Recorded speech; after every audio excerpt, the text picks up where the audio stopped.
big squads from a major region, and honestly, they had a pretty good showing against them, particularly Tay in the top lane. Aside from a teleport accident early on in the game, he had a pretty impressive Urgot performance. Let's see if INTZ has what it takes to pull the win out here against the OPL representatives. Yeah, he definitely came back strong. And one thing that I loved about that team was that even when mistakes were being made within the game, they were resilient, they came back, they fought harder. So I actually think that that experience is definitely going to be beneficial when they go into Legacy's matchup. Because a lot of times you always think about it, well, maybe that will dishearten them going into the next few games. No, I think it'll make them stronger. Galio is a great ban going up against Tally because they just want to be able to play away from mid. They want either a Twisted Fate, Galio, something to that nature. They can play towards top lane and then start to get the game rolling quickly.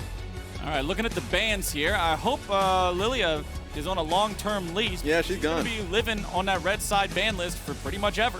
Galio and Caitlyn banned away next to her. Lucian, Renekton, Orianna, all banned away here as well. First pick of the draft is the Nidalee for the side of Legacy, and then we look across the board, and Zoe and Volibear are quickly locked in for INTZ. So, Babip have a perfect Nidalee play. So far in the summer split has been 7-0.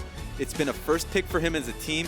Nidalee is just such a she's just such a strong jungler that she can take nearly any matchup. Once Lilia's off the board, really you're comfortable no matter what, and keystones can change depending on the matchup. So I love that they got that for themselves. They had first pick and they knew that they didn't have the ownership of Renekton though. Nidalee Renekton has been something that they've been playing during the playoffs. We've seen how strong it has been internationally. And so they recognize, yeah, we could go for Nidalee Renekton. We know for certain INTZ will take that away from us and we just want to deny it off the board. Okay, Nidalee and Camilee and Nautilus all selected for Legacy before we get to the second part of the bans. Not really a lot of flexibility in these picks. We kind of know where they're going to go. We're still looking at the two big carry roles of mid lane and bot lane carries to be picked up in this second half. That's what INTZ will be banning towards, but still one more pick for INTZ before those bans come through. Do they want to try to match one of the roles already picked by their opponents? I think usually going towards AD carry has been better for teams because they know that it could start being nailed down in the next pick and ban. They go towards the Bard though because, once again, RedBert's Bard has been strong domestically. And it's just really good within the composition. If you look at how they're going to be playing up against Nidalee, you want to be able to catch them out. And Bard, Zoe Sleepy Trouble Bubble, all of these things actually work so well in part to each other, and they don't want to get it banned away from them before 4-5. Yeah, the Bard is banned so frequently against INTZ. I said it in their lobby, in their draft against Mad Lions, when Mad Lions banned it away. It is the most banned champion against INTZ. People do not want to play against this Bard on this team, but this time around, Legacy seems to be confident enough that they can deal with it. Now, Jax is banned out, Twisted Fate is banned out. One more ban from either side. Akali is the choice here for INTZ. Doubling down on just like how good RedBert is on the champion. When he went to the super server, now of course my computer, being able to bring that in from China, I have to have access to that nonsense. I'm good. Secret weapon. Got it. You know, has played 31 games of Bard in the super server and has a 60% win rate. He's been doing really well. That's by far his most played champion. So he wants to be able to use it to carry these games for his team. So I love the fact that he's able to get it even in tougher matchups. And if you see how this game is being played out, I think that that's going to be a Volibear top lane because INTZ wants to be able to play to top side. They've showcased what is a very, a decent weak side bot lane for micaO and RedBert. And now if you put up the Volibear top side, I mean, you just want to have full counter pick and you want to be able to see the full composition coming in from Legacy. So INTZ trying to set up Shini for success here. Tristana locked in here as what I'm guessing will be the AD carry next to the Nautilus there in the bottom lane. Okay. So one champion left to pick.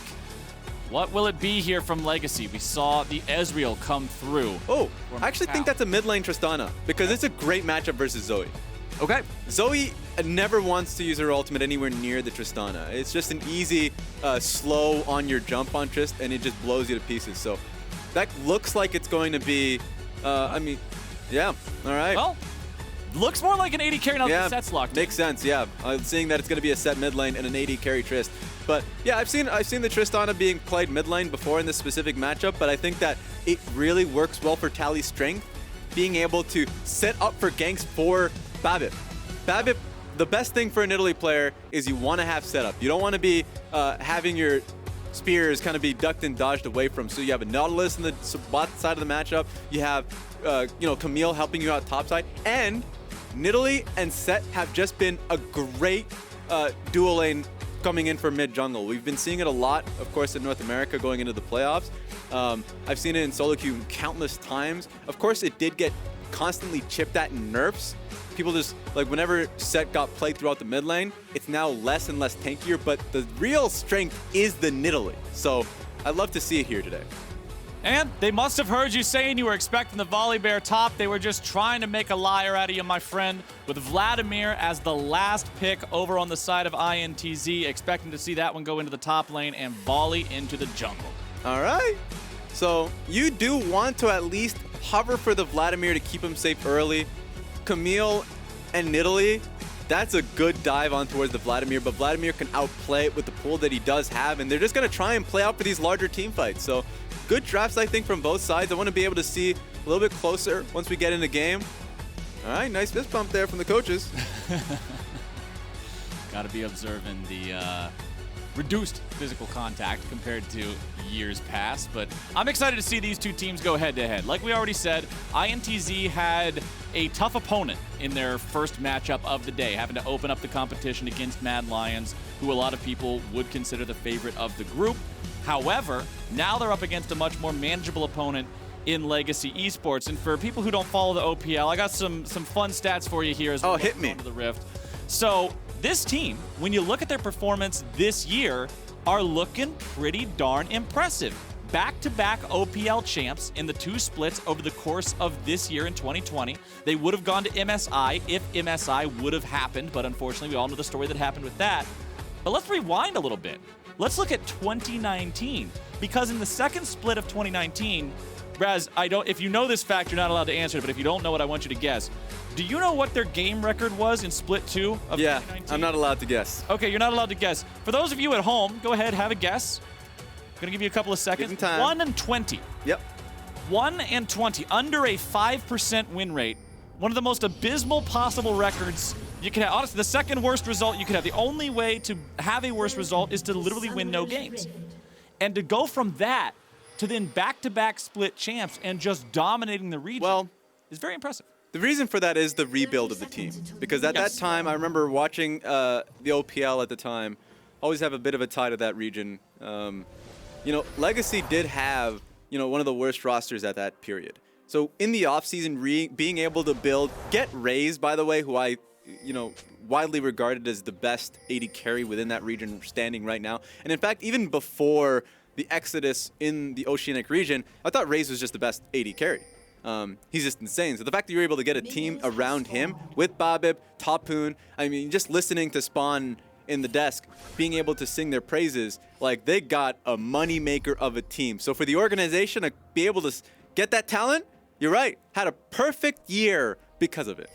Man, I just love how passionate Spawn is about the OPL as a region. This is now a Spawn appreciation cast. Like, the amount of support that man has for this smaller region. Endless. The amount that he cheers for them and wants to see them succeed is just some of the most wholesome stuff in all of League of Legends esports. But enough of the wholesome. Let's get into the fighting.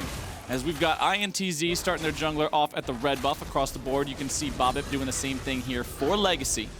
So let's see if these OPL representatives can make their mark on INTZ. For those of y'all who didn't catch the first game or didn't remember or just selectively ignored the information, remember INTZ is a team that we're looking to really pop off with some big plays from around the 10 to 15 minute marks. They're also a team that really depends on their solo laners to get some work done. Both of these guys, Envy and Tay, have quite a few solo kills under their belts.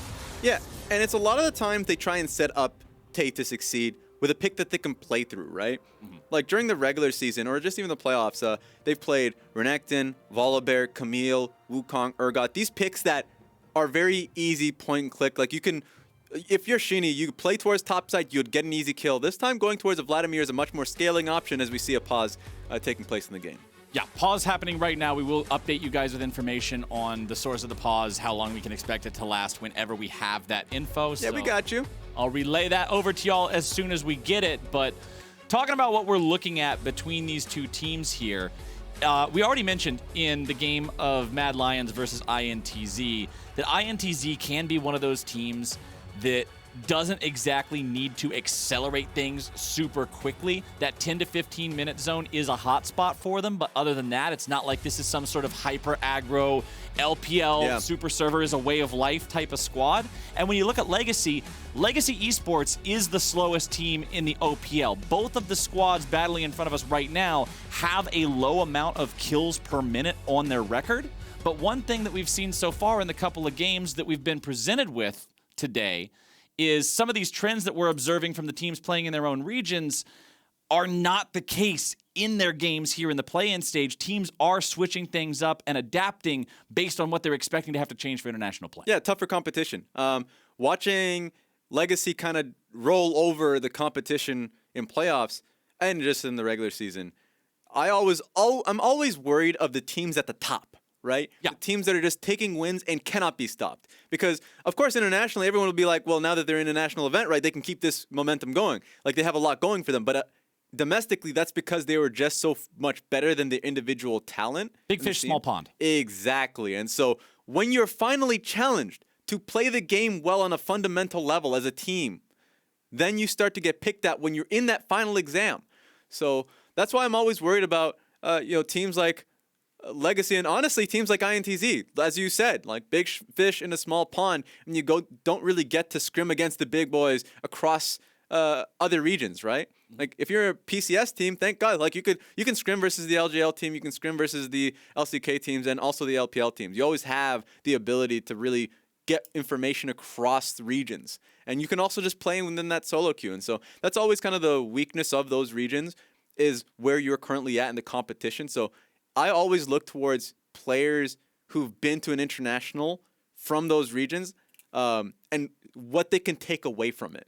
When they can go back domestically and kind of recalibrate, okay, we need to be smarter as a team. Like, I may be a strong individual player, but that's not going to get me a championship internationally. Like, I need to do more as a team so we can be ready for it. Absolutely. Update on the pause for everyone out there. It appears that Legacy players are reporting some issues with in-game settings that are now being investigated. So hopefully we can remedy this pretty quickly. Considering it's not a hardware issue, we haven't had any unfortunate water spills or errors with mice or anything along those lines. So God bless that. We're already back into the game. I love a short pause. The best pause is no pause, but if I got to have a pause, keep it short and sweet. We're back into the game, 2.5 minutes in here.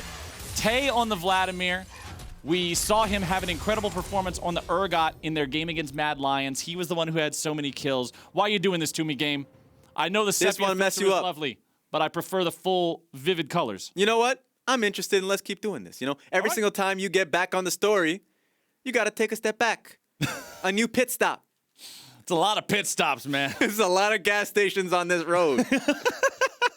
It's like one of those rest stops off the highway that for some reason has 3 different McDonald's and 2 gas stations. It's like, why do we need this? It's all at the same rest stop. I'm not going to have myself a quarter pounder and then drive 3 feet and say, boy, I wish I had a quarter pounder right now. I'm not going to lie. I'm always really sus of those kind of locations, right? Like, do you have the same workers? Like being a mechanic on one end, but also making great KFC chicken? Like, I'm just saying, like, I need to know what's happening behind the scenes for me to trust the product. I love the ones on the side of the highway that are a combination of 2 different fast food restaurants, because I have friends that are into that really janky stuff where you order the main dish from one and the side dishes from the other and mix them together.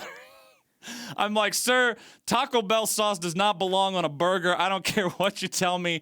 I am not going to be doing that. For me, the worst thing is, and this is just for all the Canadians out there, for me, I remember visiting a Tim Hortons plus Wendy's restaurant. I'm like, first of all, why am I getting a chicken sandwich with my donut? That literally makes 0 sense. The business does not cross over. Maybe it's specifically designed for the brunch hours for people who come in and can't decide. So then you can have yourself a coffee and then a large, like, quadruple decker hamburger meal.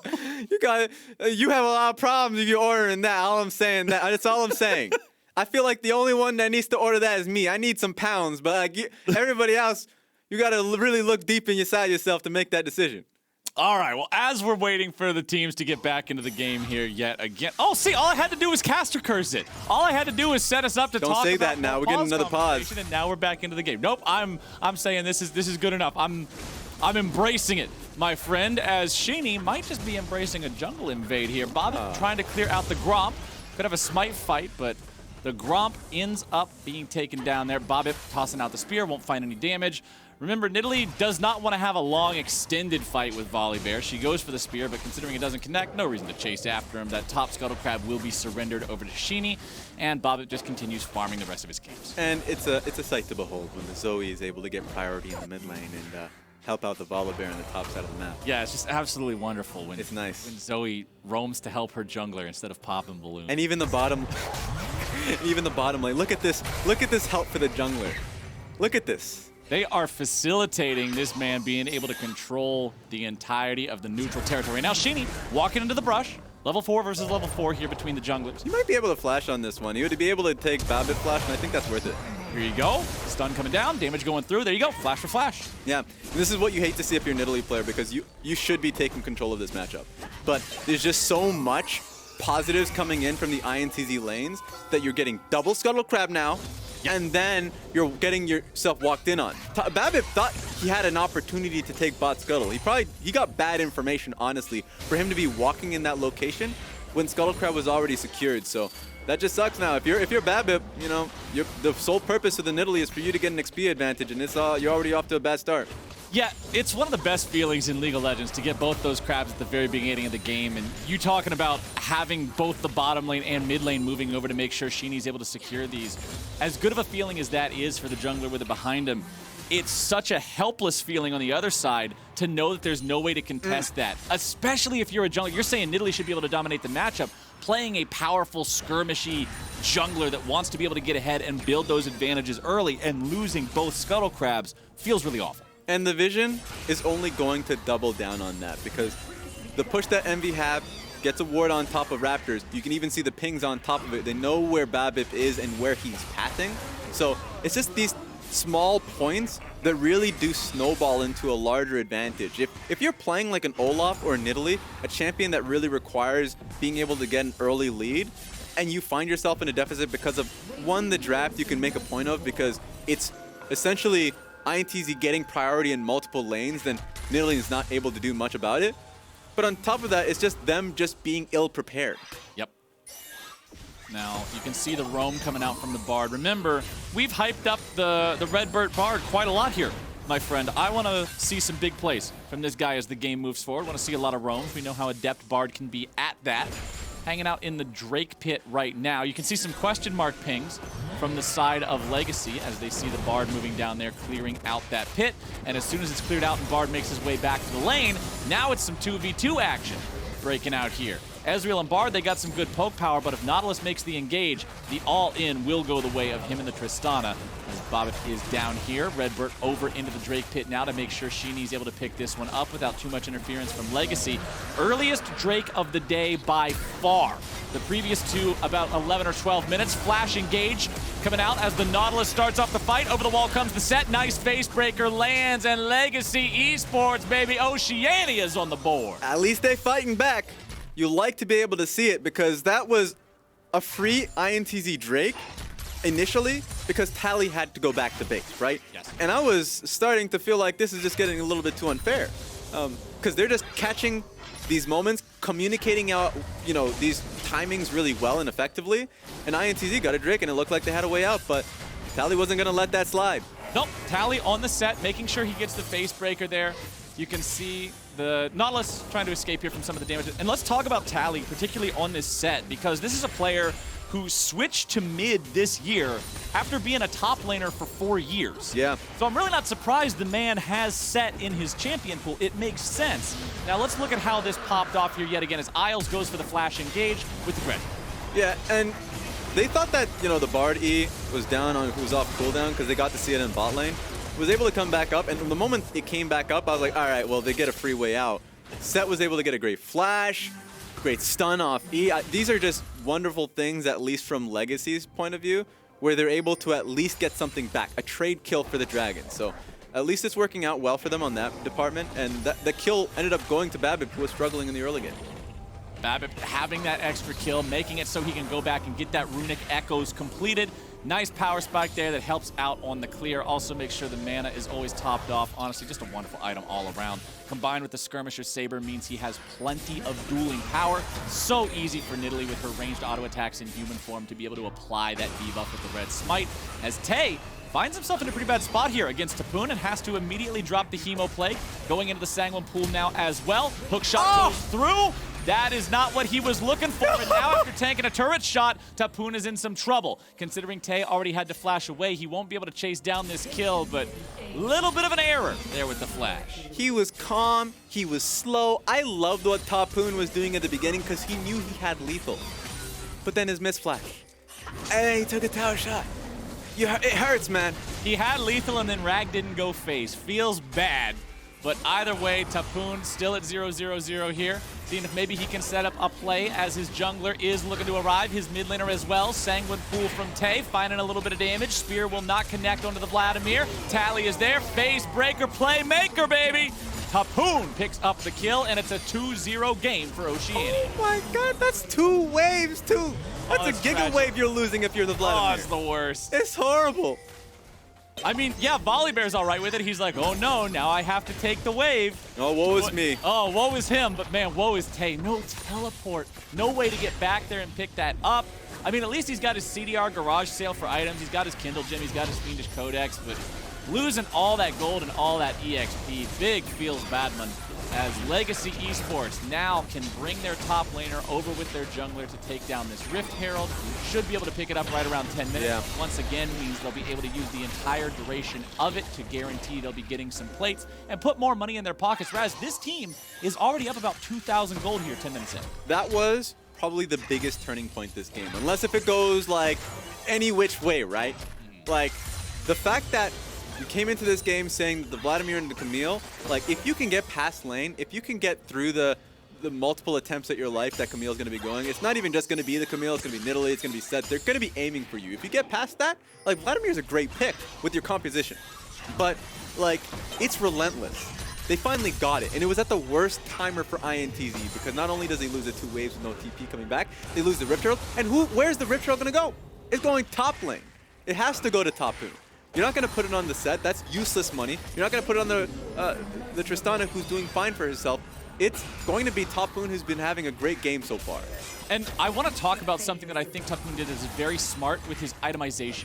Itemization is a very hot topic in League of Legends right now. Everybody talks about how teams and players are just losing to Boris with poor itemization choices.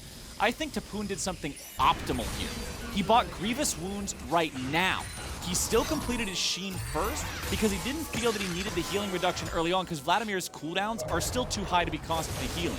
But now he's got it as Vlad is hitting that point where he's about to become dangerous, especially with Shini right next to him. Volibear's coming in, but a nice Hextech ultimatum to dodge away from the damage of the ulti. Shini with the flash over the wall. Bard coming in now, looking to maybe find the lockdown. There is your stun, beautifully done. Topoon is out, and Babip grabs the kill onto Shini. So it's a 1-for-1.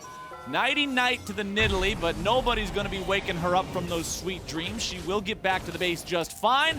Nice little skirmish up in the top side from both teams. Yeah, you got to thank RedBert on a timely roam up top side to even that one out. Thought it was looking good for Legacy at the beginning, though. I'm sure we'd see the replay on that one. But overall, I think Legacy was trying to make the play towards top side to get Rift Herald going. It seemed like that was the idea, and it was pushed back. So this game's looking good. 2 kills now for Babip, who was behind really early on. Early game strategy looked great for IMTZ, and sometimes it can just fall to pieces. Now bot side throwing down that Herald. And I think they have a lot of good support here. And remember, RedBert actually used his Bard ultimate topside, so he's not going to be able to defend the turret on this one. Yep, Shelly gets to charge for free. There's only 20% HP left, but now the play's coming in. Now INTZ is trying to force the fight. Isle's taken low, tries to get himself away from that one. The Nidalee flashes, but for no good reason. The kill was guaranteed, and now the summoner spell is gone too. Good pickup there from INTZ. Nothing they could do about the turret. but they get the kill in return, and they stop that jungler from getting stronger. More importantly, they get the kill on the enemy jungler as this second Drake is up. I pointed out earlier about how it was a very early first Drake secure compared to the other 2 games of this day so far. And that means that the second one is already available here 13 minutes in. INTZ are able to grab it, go up 2-0 in Drake's. Early pull coming out from Tay's Vladimir, as now they're re-engaging. They know he doesn't have the aggro drop any longer. The Haymaker comes out, and Tally grabs the kill, running away on the Sett. The turret cannot get the return kill, and there's money across Summoner's Rift in INTZ pockets. Bottom lane kill plus Drake, top lane kill plus plates. It's all coming in. Yeah, Legacy was beneficial being able to get the kill on Vladimir. This, I will say, like, a lot of praises will come towards INTZ and how they played that bot lane. I think it was just a misplay from Legacy, because being able to get that bot lane turret, great. You don't have to pick that fight. That felt like just Babip not recognizing that the exhaust was available. Because the Nautilus ultimate was perfect from Isles. You can disengage completely. You don't have to lose Dragon for that, though. You don't necessarily have to fight for it. All of these things where it was just Legacy making the play bot side. And then they feed into the play, that's fine. And then this is why you sign Tally to your team. Yup. That man makes the play instantly towards the top side to get the advantage there for Topoon. The man, I know you talked about him playing for years and years as a top laner. When I was working on Oceania, 4 years. He actually was originally an AD carry. Wait, really? Yeah. Okay. At that time, I actually thought he was top 2. Like, that was when Radier stepped down. There was Radier King, all these, like, that's the history of Oceania. This man is a multi-role talent, and he's a veteran of the game. So even though he had like a bit of a hiatus, he came back. They valued the fact that he's actually just too smart about the game, and it's working out well here. Yeah. I apologize. I misspoke earlier saying that the play went the way of INTZ in the top side. Clearly, it was Legacy who managed to make things happen. And now Legacy are the ones who have to try to get their top laner out there. Topoon does use the flash and escape, even though the Tempered Fate would have connected onto him. 1, 1, and 2 on this Camilee with the Trinity Force done next to those grievous wounds on the Executioner's Calling. He's in good combat shape here 15 minutes into the game. Mid lane, you can see Tally's got himself that hoodie to make sure that he won't take quite as much damage from Envy Zoe. But in terms of the itemization he's actually pursuing, it's the Sunfire Cape that looks to be the first completed item. All right, looks like Topoon's got to play this one out respectfully. This shouldn't turn into anything. This should just be, getting vision for topside so Ezreal can play this one out as safe as he could. Just taking a step back and just looking at the composition, Legacy do have a split push threat with their Camilee, but they don't have it necessarily with the Sett. I think it's just going to be a 1-4 from their side, and they want to look to force fights whenever they can, or at least that's what it looks like for me. Looking at INTZ's side, it's a lot of range with Ezreal and Zoe that they should just be abusing. So Babip has to really be aware of his positioning here. When he's fighting for vision alongside Isles, they can really get chipped down. So the fact that they're getting strong vision for the objectives that they have is a good start. One thing I want to point out too here, again discussing some itemization, really like the choice on the Nidalee to go for Sorcerer's Shoes plus Oblivion Orb after the Runic Echoes. Yeah. I very much think this is the right call. When you look at the fact that the rest of the team is all AD, look at the enemy itemization. There is no reason for them to prioritize MR when you're up against a Camilee and Tristana and Sett like that. And this means that Babip's spears are now at a point where he's got double M-Pen items against 0 MR. These spears could be game breakers here in these mid-game fights if he can land some big ones in clutch moments or even just poke people out before the fights are ever even allowed to come to fruition. Now, speaking of fights, that next Drake will be spawning here in a little over 1 minute. And Raes, I think it's about time that Legacy has to start answering these. Considering INTZ got the first 2, if you give them one more, you're now at that troublesome point where you have to fight for every single Drake for the rest of the game or they get sold. And I think they did a good job here, even though you can see INTZ taking a lot of great control through mid. Oh no, please. Oh, he buffered it and flew through the air as a golden statue. Teleports coming in from both sides. Isles tanking up at the front, goes Drowsy, goes into stasis. INTZ are able to find the damage. Topoon walks himself away.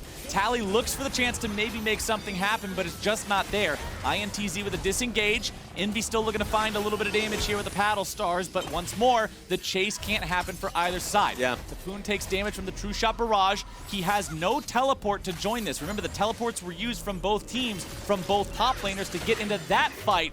Oh, that was cheeky from Envy. Zoe there interrupting the backs, keeping these guys away. INTZ doing their damnedest. Oh no. Pull this area and make sure they're ready. Tally stepping away from what could have been a stun. Drake spawning here in about 5 seconds. Control over the area is INTZ's. They're all walking back to the mid lane now together. Yeah, getting control through mid first, and then they're going to be playing for the Drake.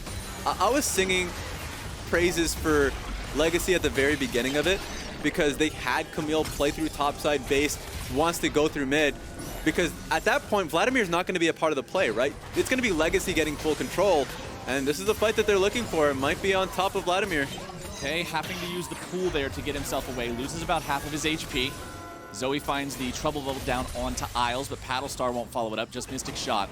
Now, although Shelly didn't get the turret mid, there were no plates for her to take either. The thing that she did was she moved INTZ out of the river, removed their priority, and allowed Legacy to have control over this bottom part of the map, which meant they were able to take the Drake and stop that soul stacking, very important. It's a smart way to use Rift Herald. Remember, we talked about the 3 separate ways in which you can use it. Either just get as the turret playing for your main man so you can get rich. Second one was just going to be getting the full turret plate, so you're going to make full rotations towards the turret so you can actually get the full turret. Or get dragon control because you're pushing them away from vision. A lot of the times, like I saw initially from LPL teams at the beginning of the year, and you know, props to Samuel Broadley from Golden Guardians, like the work that we did behind the scenes, and even just like a lot of the effort, just being able to study LPL and watch the fact that you can just throw down Rift Herald mid lane. Enemy team has to concede what they have, because if they just throw away their mid lane turf for the vision that they have on Dragon, that's not a good trade. No, you're throwing away a guaranteed amount of map presence and protection in a turret for hopefully we can win this Drake fight in exchange. Exactly, and so had to respond to it. It was smart from Legacy because they knew that they made the mistake earlier on in the play. Had to regain control, and they did it properly. And so now have a Mountain Dragon to the soul, denied a third Drake to INTZ, play this game a little longer. And talking about Legacy, I already gave you the fun fact about how they evolved so much in terms of their win rate from the previous year compared to this year. Another thing to point out, this is a team that has seen international appearance before, but the last time we saw Legacy Esports on the international stage was 2014 in the Wild Card tournament. We don't even have that anymore. Tristana getting caught out here in the mid lane. Raes could be in some trouble. The stun down onto Isles. Raes nearly killed. Here comes the forward play from the Ezreal. It's one already dead on the side of LGC, one on INTZ. Tally trying to find something here in retaliation. Shini barely hanging on to life here on the Volibear. The Nidalee Spear almost takes him down. Topoon is in the bottom lane. He's set up to apply some pressure onto this tier 2. 1-for-1 trade in that mid lane fight. And I think this is what Legacy should be confident in. They have the side lane. They don't have to pressure too much through mid lane and start pulling the Camilee to your lane. She's doing a great job as is. So, I mean, Topoon right now, I think he's having a really good game. Shockingly enough, I think that with how scrappy this game has been, he's made the more stable calls. So taking a look at this, it must have been started out from the play from RedBert, being able to pick off Raes, and it looked good from INTZ at the start. And then Raes gets jumped on. Exhaust looks like it might have been able to keep him alive, but just not quite. The Ezreal has enough damage to take him down. Shini runs away. Look at that spear. So close to finding the kill onto the Volibear. And Raes, I feel like Legacy has been sitting on this 5,000 gold lead for a while now. Yeah. 5,000 gold 20 minutes into the game is quite an obstacle to climb here for INTZ. The engages must be effective. They must be coordinated. Good CC there onto Raes from RedBert, making sure he can provide the opportunity for some damage from micaO. Envy's still off the side, and see some pings going through. Raes nearly going to be killed, and now Topoon's joined the fight. He finds the Hextech ultimatum onto the enemy AD carry, but now he's the one who's got to be running away. Nice shift coming out from micaO, but he's not quite able to find the kill, and Babip gets in and cleans him up. The low health bars are just baiting INTZ into a bad situation. Tally's able to find the ulti onto the Volibear, face breaker onto 2, but now Tally's in trouble. Now Tally's having to run away. The pool coming out from the Vladimir. They get the kill into Babip. How in the hell did Tally walk away from that one alive as well? That's 3 people you could have killed. Coulda, woulda, shoulda, doesn't matter. They weren't able to find them. And INTZ, they lose their AD carry, they kill the enemy jungler. At the end of all that, what looked like so many people so close to death's door, it's a 1-for-1. And earlier you talked about the gold advantage Legacy have, but the comp that INTZ has is still very punishing with the poke that they got. So like, watching Raes throughout this game try and get mid control, it's way too hard. There are so many tools that are just being thrown your way, not just the Bard ultimate, Ezreal Qs just striking him down. It's just so difficult for him to ever be tasked through mid wave. That's 2 members that you would have been able to kill. And even with Tally coming back, remember, Vladimir, a lot of DPS. Not a lot you can do here if you're Tally, if you want to be able to make an impact. You don't have much people following up here. So I thought he would have died too. Yeah, it looked like for sure Hemoplague would have been able to bite him, but the natural regeneration that Sett gets when he's very low health was just enough to keep him alive. Mid lane tier 1 has fallen on the side of Legacy, and INTZ are working their way over to the Mountain Drake. Last time around, they didn't have priority over this river. They could not secure it. This time around, they see the enemy top laner up there on the tier 2. Topoon without a teleport cannot make it down here, and that means INTZ will put themselves on Soul Point, now demanding an answer from Legacy at each subsequent dragon. Tay is exhausted as he goes for the Hemoplague onto Isles, re-engage with the Dredge line. RedBert is right there looking for the stun onto the enemy support, and Isles is gone. Pickup kill for INTZ. INTZ are just catching Legacy off guard time and again. It's the most frustrating part about this game, if you're an Oceanic fan for Legacy, is that Topoon knows how he wants to play this game out. He can always push Tay underneath his turret. Like, he will always have move, and so Legacy should understand that they're never going to get moved priorly through mid lane. They have to wait on their side lane timers, but they're not.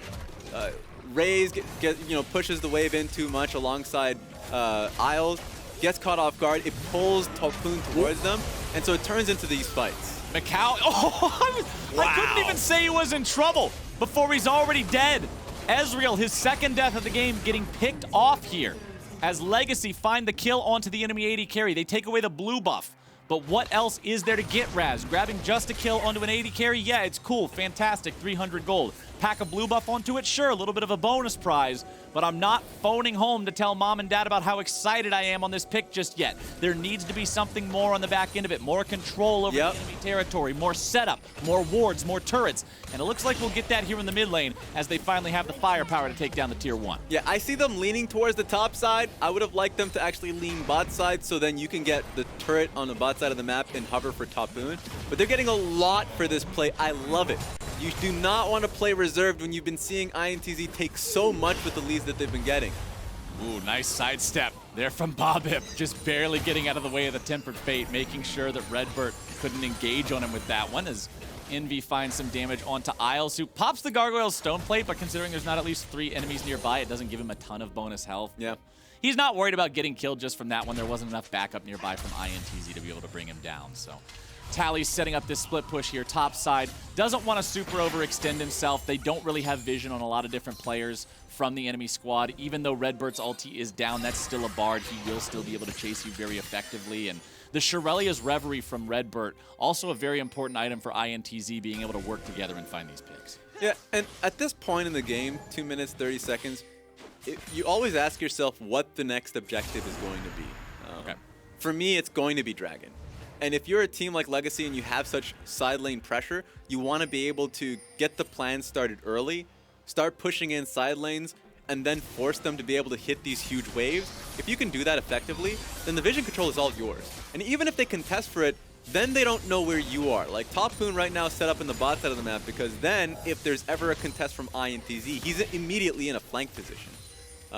So this is a great spot. They do need to get their actual control wards down. And use their red trinket if they want to do this, because they're just sitting on a lot of enemy vision. Now, sweeping away some of that vision right now, Isles is trying to maintain control over this mid lane for his squad. The Nautilus has been in a couple of sketchy situations here so far, but honestly only one death on his belt, not feeling too bad. 6,000 gold lead for Legacy, 1.5 minutes until that Drake comes up. 4 turret to 1 lead on the map overall. INTZ has struggled making progress and having meaningful impact on these enemy objectives so far. They just haven't been in a spot to turn any of their kills into those big advantages afterwards. Now, Scuttle Crab is secured in the top side river there, picking that up, guaranteeing some of the vision around that zone, making sure it's harder for INTZ to do what they want to do in that area. As the mid lane is pushed out, but this is the one turret that INTZ has been able to take, Raes. So it's not like you can grab any damage onto a turret, try to sneak away an objective right there. Sub 1 minute until Drake spawns, and I like how early INTZ are here. They're not waiting to get set up with sub 30 seconds left. They already want to be down there clearing out those wards. Yeah, and INTZ have been a team, especially domestically, that at this point in time, they're not going to just sack a wave. They're going straight for Raes. Raes, oh! Wow! Nicely done, coordinating the Paddle Star and the True Shot Barrage. I'd say they threw everything but the kitchen sink at him, but I think if you paused the clip and looked at the projectiles, that was in there too. The man gets annihilated. And INTZ with the pick on the enemy AD carry have set up a situation that could be a Drake Soul. Now Topoon sees this opportunity and goes for the TP into the top lane, going after the inhibitor turret. Now what is INTZ going to do to answer this? Tay has gone back to the base. Tally could be in some trouble. Tries to flash away, still going to get stunned into the wall. Bard Q is something else sometimes. Tay in the 1v1 against the Camilee, trying to deal with that, but the inhibitor has already fallen. Shini is left to the Mountain Drake on his lonesome, and look at what Legacy are doing. They're still hanging out in the top side of the map. They're around the Baron pit. Yeah, let's go for it. Moved over to help the Volibear take down this dragon a little bit faster. Legacy don't have the resources to be able to do the Baron completely. That is Mountain Soul going the way of INTZ, but the trade for the Soul is the top lane inhib. Vladimir was not able to deal with Camilee in a 1v1 situation, despite the fact it's a level 16 Vlad with 2 items. He just can't do it quite yet. So Legacy, they lost their AD carry, they knew the Soul fight was doomed, and they got what they could get in trade. Now there's deciding, hey, this is our go button, we're going after the Baron. INTZ must respond. Yeah, they do. They got Earth, Soul, they should go for this fight. I think they scaled better as a team, but they're just going to outright lose. Oh, the Baron's already taken, and now the fight is going to be breaking out. Shini's on the front line. He's trapped in the Hextech ultimatum. He has to flash to get himself away, but the rest of INTZ is now coming in. Look at Raes. He is fearless going after this Ezreal. He jumps right back into the fight, looking to find even more damage. Tally's going to grab the ulti onto micaO, looking to find the Haymaker, maybe the Playmaker for the damage, and now Tay is in there. There's some bad blood on the battlefield. The Hemo Plague will wipe them out. 2 players still alive on Legacy. They still have the Baron, but the rest of the team is dead. When you see scrappy games like these, you can feel that desperation coming through. Because even though Legacy had the goal lead, they knew that at some point, the clock's ticking. Vladimir is going to be huge. The Soul being picked up by INTZ, they'll just be a team fight force, so they had to go for the Baron run here, and they saw their opportunity in the fight. Volibear's already gone, and Raes, amazing, finds the pick on Envy and thinks he can get more. He lives for these moments. But the moment Tay comes in, all right, my bad. I didn't mean nothing by it. Take that step back and respect what Vladimir's coming with. All right. Overall, the gold difference between the teams didn't change. A Baron power play of +23 so far. Thinking emoji. Not the most, yeah, we'll put a couple thinking emojis. This is one of those situations where you got to spam at least 3 of them at a time just to really get your point across. But hey, maybe it'll work out. Maybe. Look at the itemization on the Nidalee now. Has the Morello Namicon completed. Not really a sin in this game when you're up against a Vladimir, when you have to deal with a Volibear as well. Bard also having some healing powers. Having the extra Grievous Wounds application is very useful against those champions. 6,000 gold lead's going to balloon a little bit higher now as Topoon takes down that tier 2 in the bottom lane. Remember, it is Nidalee and Tristana, the only 2 champions that have the Baron ready to go. That is inconvenient for Legacy because Topoon is the one who wants to be split pushing, but he needs somebody else next to him to have that Baron enchant. enchantment on the minions. Sleepy Trouble Bubble found its way onto Raes, and the rest of the team has to protect him.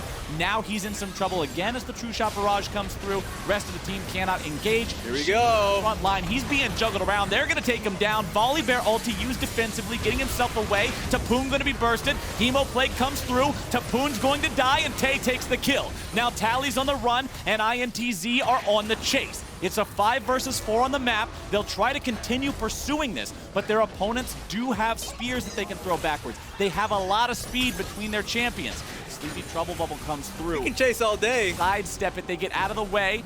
RedBert's still chasing after him, but the Bard ulti was already used to start the previous fight off. It's not ready to go here again. INTZ not willing to back away. Tally's still hanging around. Isle's still hanging around. Bottom lane tier 1 turret still up. Envy's hanging out in this brush. The ward sees where he's at, so Legacy should not end up in a bad spot here just yet. Shini on the Volibear, still here in the fight, has about 2/3 of his health ready to go, and INTZ say, nope, not worth it. Everybody back. All right, Envy might be in a pretty tough position, but Bard is just saving him. Take a look at how much damage now the Sett's taking. And now the Bard ulti's ready to go here again. This is why Bard is always banned against INTZ, sports fans. Isle stuck in the middle of everybody, and it is a slaughter. Legacy Esports will have no legacy left to speak of if INTZ has anything to say about it. Tay goes on a rampage. The Vladimir has scaled. Welcome to Count Vladland. He is huge this game. 304 CS because they were actually letting him push for a long time while INTZ was absorbing the pressure that Legacy had with the last Baron. They know that the carry is going to be Tay this game. Just like it was in the previous game against Mad Lions. Of course, they were not able to win, but it was Tay with a very impressive performance on the Urgot. This time around, man, RedBert, I feel like sometimes maybe you're going up against a team from another region and you hear, yeah, you got to ban Bard against these guys. Like, that's just what you do. You got to ban Bard against them. You're thinking, okay, yeah, that's cool, but we're probably better than the teams they play against, so we don't got to ban Bard. And then this kind of stuff happens. It's just sad. It's sad watching a Sett trying to look for the fight and then just being so helpless because of the slows being basically pushed through. And you're right about RedBert's Bard. The entire game, he's been punishing the AD's positioning. They're in the position that they are now because of the countless picks that they've had on Raes this game. He's 1-3-1. A lot of it's because of that golden circle hitting them time again. And you can see that lovely mountain range of blue there in your gold graph. The mountains are starting to get a little bit shorter. Not a lot just yet. Still a 4,000 gold lead here for Legacy Esports, but Bard ulti comes through again. RedBert followed up on that one, thinking he might be able to find the stun, and now Shini's underneath the turret. He's got it disabled with the ulti. Raes running away. Maul of Malmortius keeping him protected. INTZ looking for the push onto the tier 2. They've got the minion wave. They can do the damage. The backdoor bonus is not active. Tier 2 turret should fall. Sayonara, see you later. Thanks for all your trouble. Give me the money. Elder Drake is alive back in the base. What's this? It's Topoon making sure he's in the split push situation every single time. TP's coming in. Flash away coming out from Shini. Isles walks himself out. Sleepy Trouble Bubble down onto a different target. Babip not going to be killed by that just yet. INTZ still looking to respond here to the fight. Raes coming around from the side. Raes going to be in some trouble. Tally's got the kill onto micaO. Over the wall comes the projectile. Envy gets the kill into Raes. And now Legacy is once again in a losing fight. INTZ looks for the rest of the damage onto the Sett, onto the Nidalee, but a nice kill coming out from the two of them together. So much tankiness. The Haymaker blocking the burst. A beautiful outplay from these two players of Legacy Esports. This is the kind of thing that can change a game. So perfectly timed by the Sett. Very well done by the Nidalee. RedBert is down. The man is cougar food. That's the kind of fight that Legacy needs to keep themselves in this game. This game is a chock full of messes and a chock full of creativity from Legacy. Always trying to pressure INTZ to respect that side lane. They had Camilee and Sett up there. Sett says, okay, you got this. I got you. I'll TP to the fight. And they're fighting for that Elder. Elder Drake is alive. Vlad is here to try to stop him.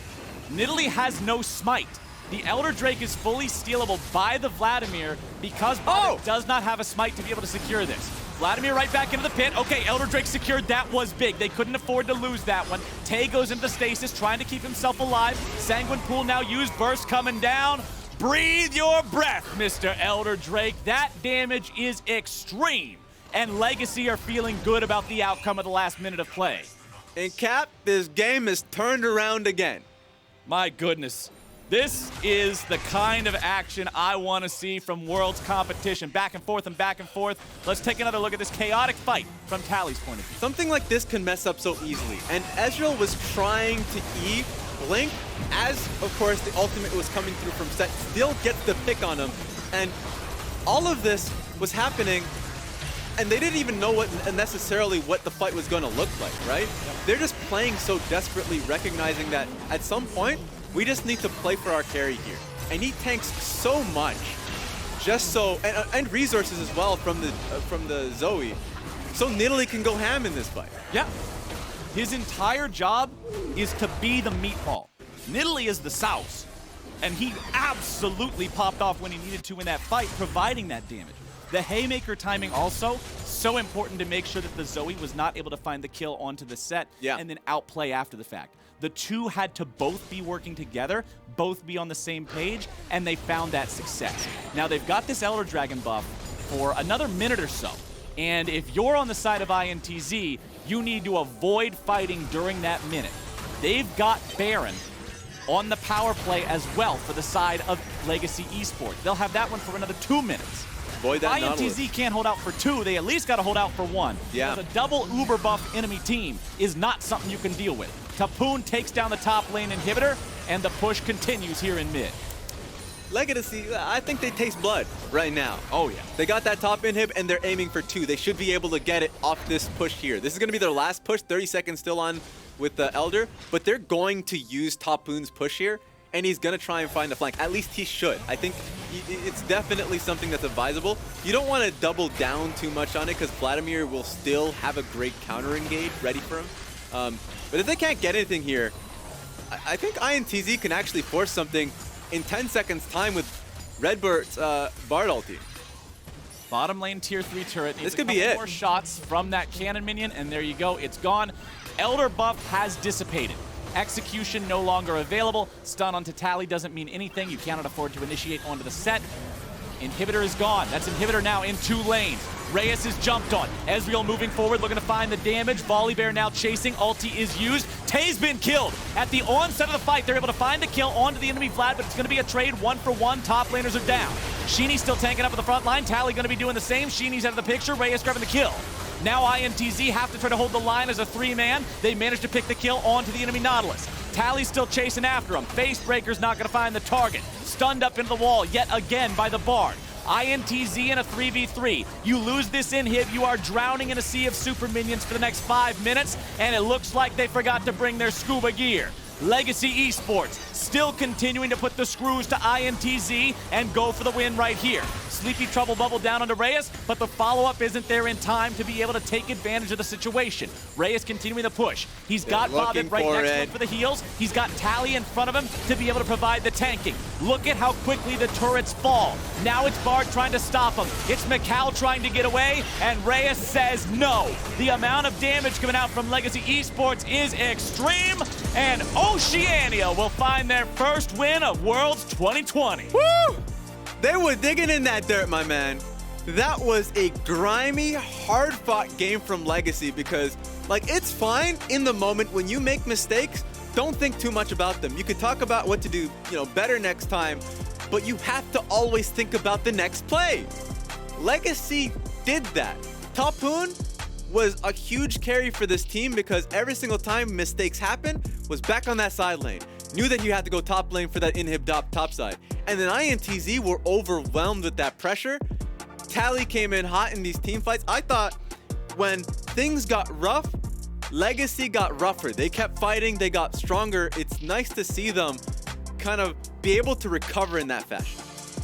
Things were really shaky there in the mid game, despite still always having that 4,000, 5,000, 6,000 gold lead.